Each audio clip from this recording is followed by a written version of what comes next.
I've had the privilege of holding ceremony for a lot of people over the last year specifically,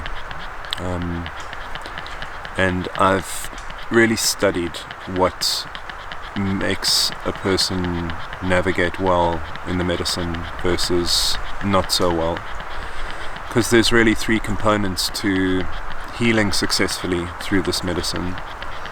The one is your preparation, the second is your navigation, and the third is your integration. And a lot of emphasis is placed on integration, and integration is very important, it really is. But you can only integrate what you learned.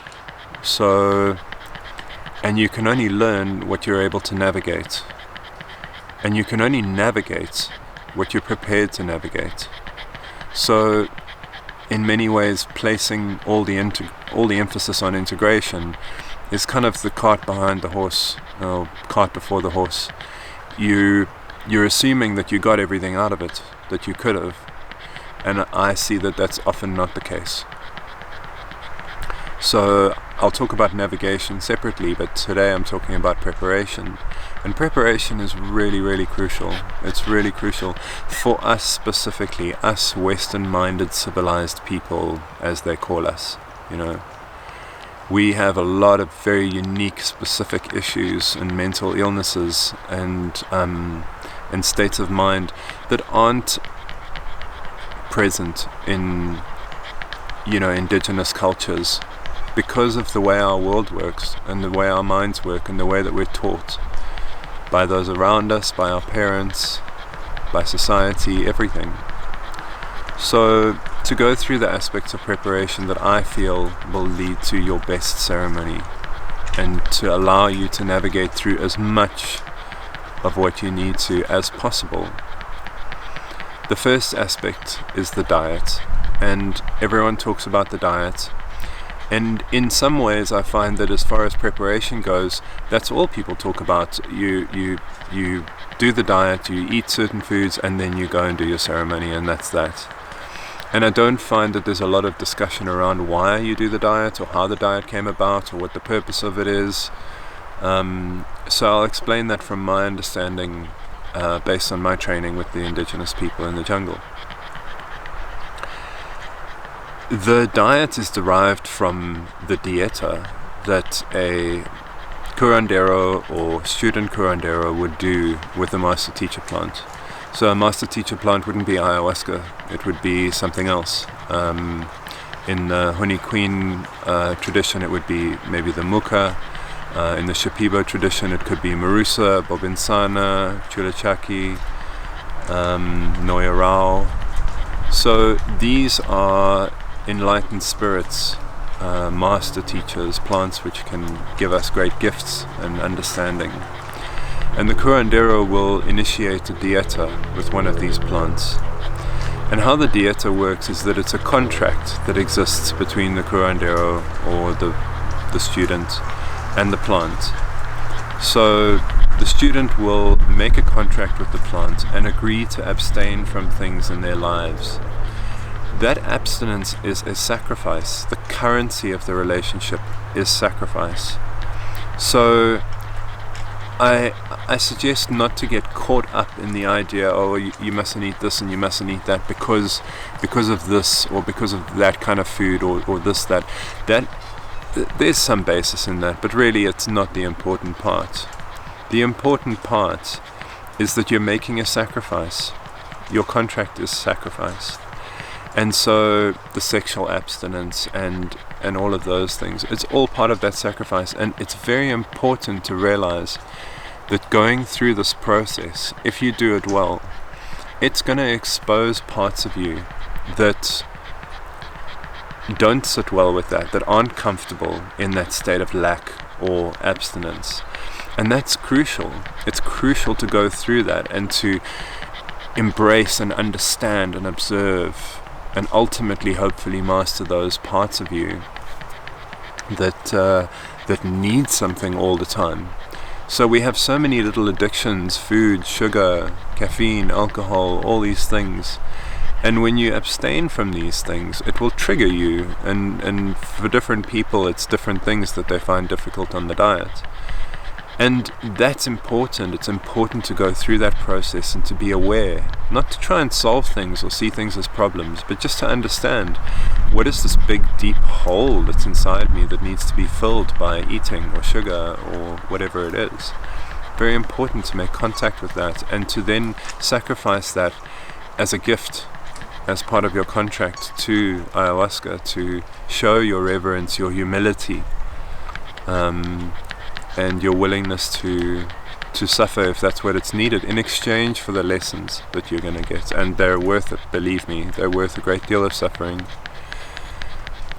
And something that happens quite often is that people will come to me preparing for a retreat, and a lot of people say, oh well, I already eat mostly those foods, I'm already vegan or whatever the case is, and so the diet's not going to be an issue for me, I'm not going to have to change very much about the way that I eat.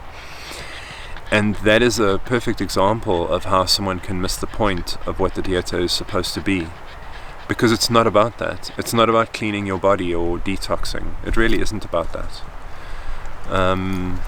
It's much more about the sacrifice. So if you already eat exactly the same way that you're going to eat on your diet, then I suggest you make a different contract, or add something to your contract. Agree to sacrifice other things more.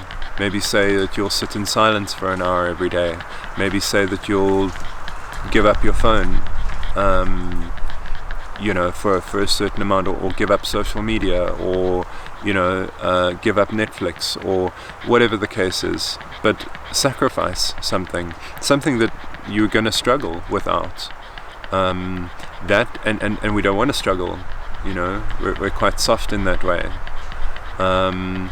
But I can assure you, I think you probably know this, and if you don't know this, then let me tell you very clearly, this is a very difficult journey.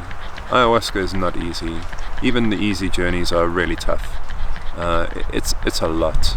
And so you really want to be kind of in a state of lack and in a state of sacrifice when you get there, because it's going to make sure that you're humble and ready and available,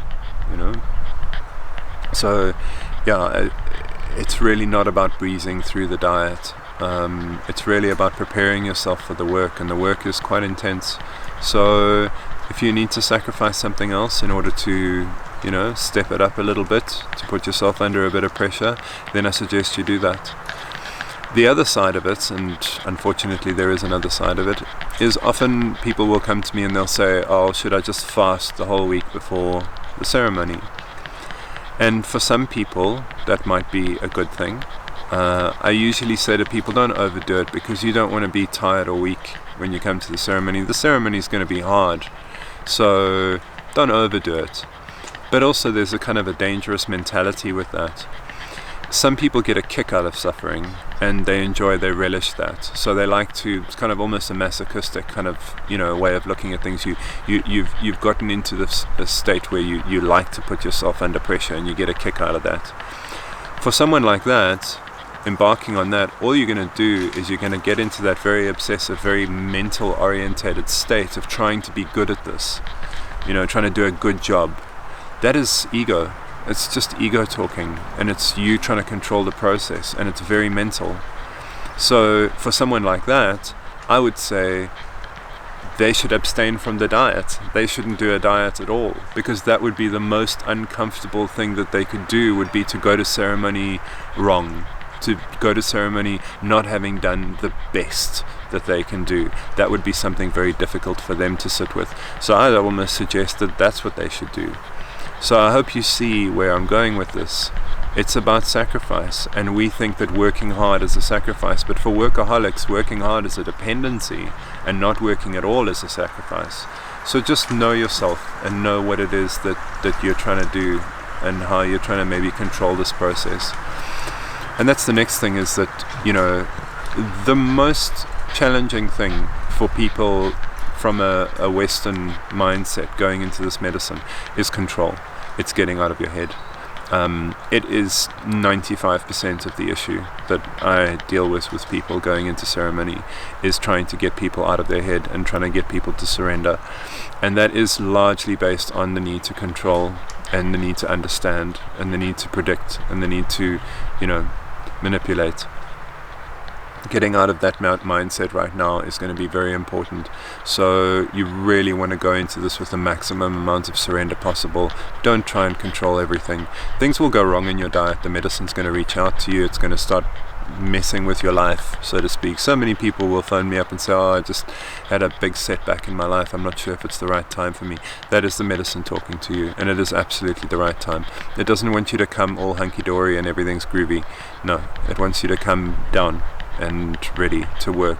Emotional rock bottom sometimes is what people need in order to be humble and to be available.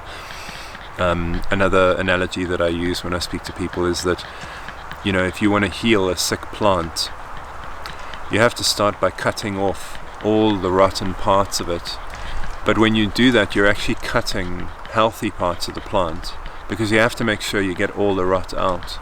So it looks like you're damaging the plant, and you're actually damaging that plant. But you have to make sure that you get everything out. And then once you've done that, you can nourish it and water it and then heal it back to health without any of that stuff left over. So it is a process of burning off, and it is a process of pruning.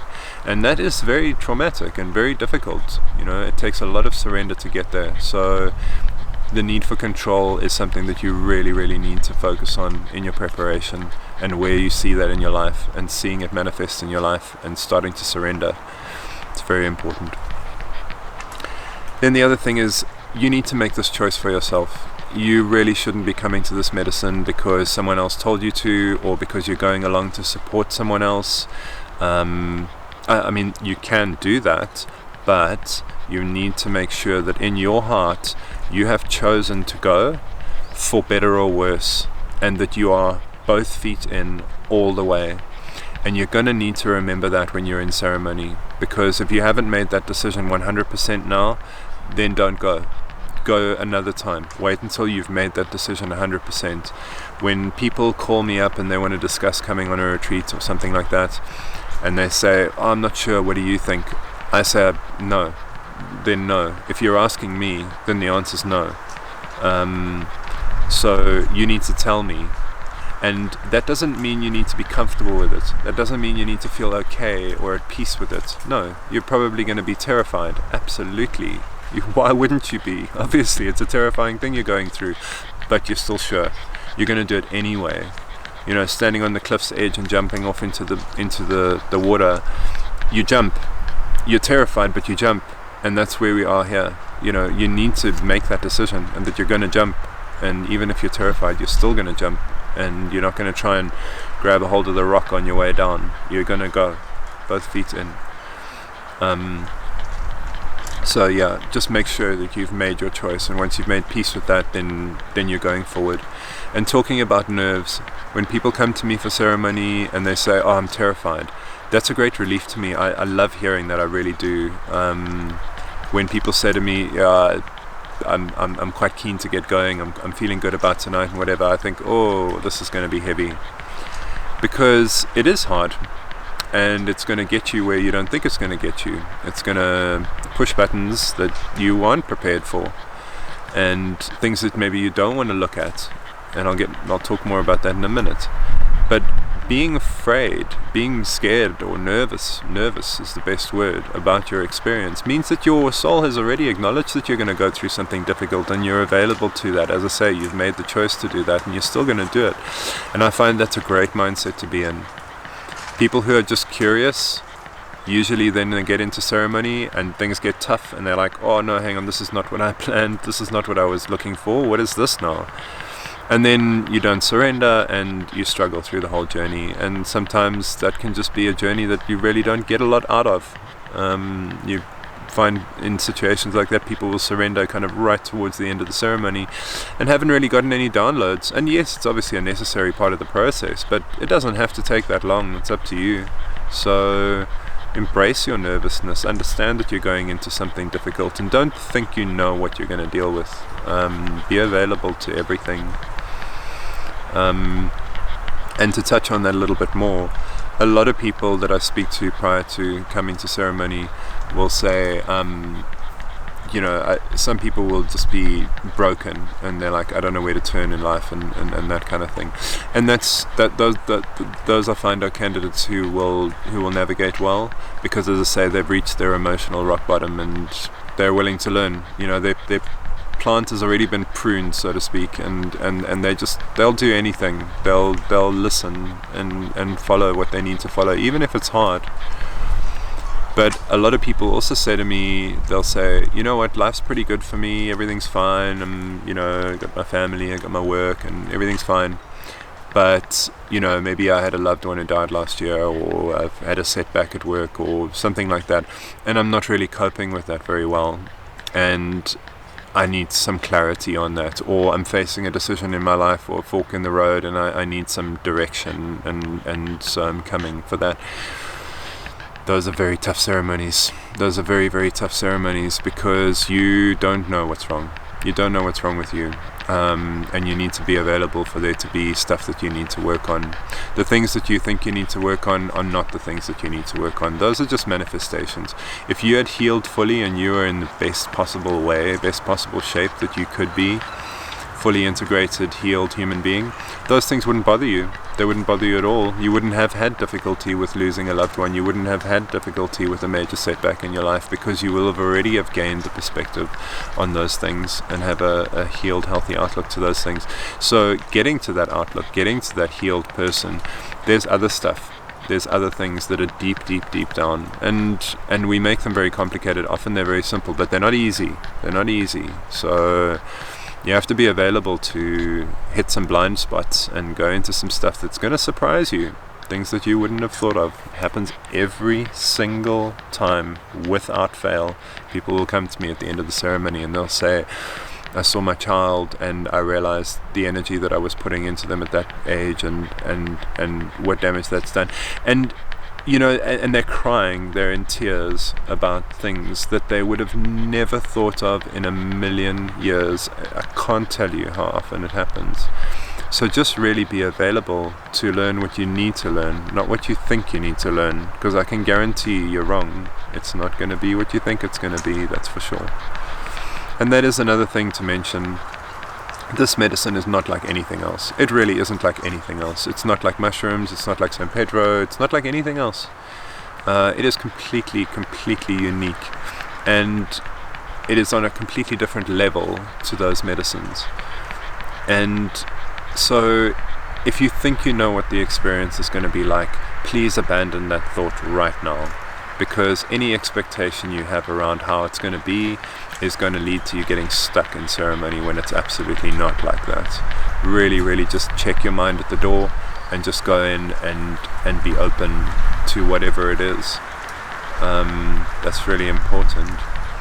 And then also, and it's very much the same vein, people talk about intentions a lot on the internet. Everyone's about setting intentions, whether it's for all sorts of plant medicine and all sorts of healing modalities now. This word intentions has become kind of a little bit overused in my opinion, and especially as it relates to ayahuasca.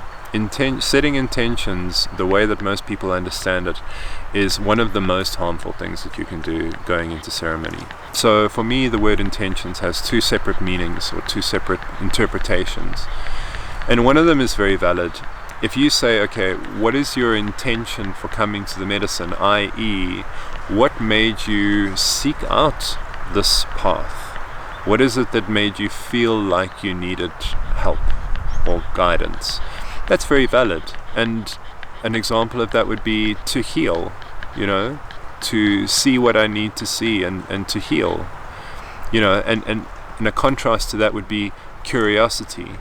So the one intention is to heal, and the other intention is to maybe explore a plant and just to see what's out there, curiosity. So that's where it's very important to have the right intention, and that's just really your integrity for why you're coming to the process. So that's fine, but I mean, you don't need to. You that's either right or it's wrong. It's good or it's not, and I think you know that already. Where it gets to be a problem is, again, where people set specific intentions, and it's the same thing about thinking you know what's wrong with you or what you need to fix.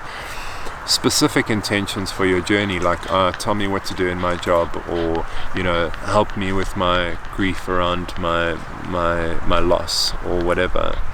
If you set intentions like that, those are not intentions, they are expectations. You're holding the medicine hostage. You're saying, I'm coming for this and not for what you think is best.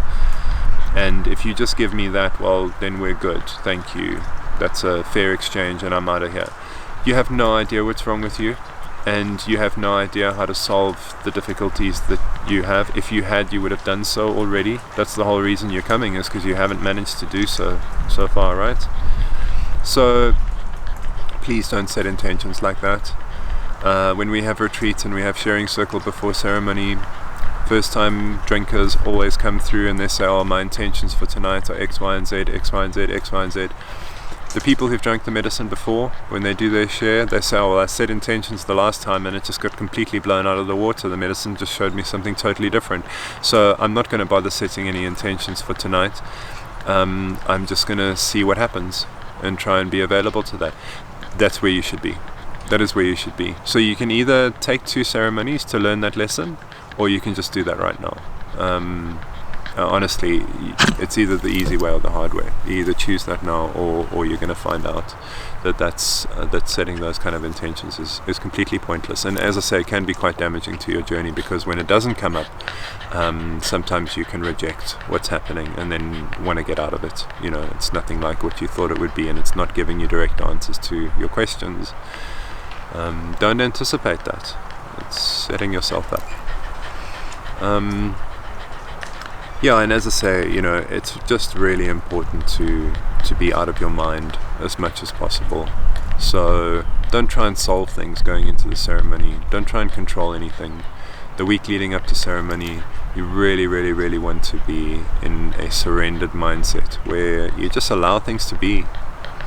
And I'll have a separate video on how to surrender, because a lot of people ask how to surrender.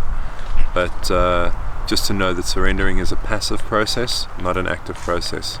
It's stopping doing something, not doing something. You can't force surrender. That is a paradox. You allow things. That's how you surrender. You resign yourself to things the way they are. That is what surrender is. So it's not about overcoming anything or trying. As soon as you use the word try, when people say to me, I'm trying to surrender, I say to them, well, stop trying. Just surrender. So good luck for your ceremony. I hope you get everything you need. Be brave, love yourself, be in your own corner, and you're going to be great.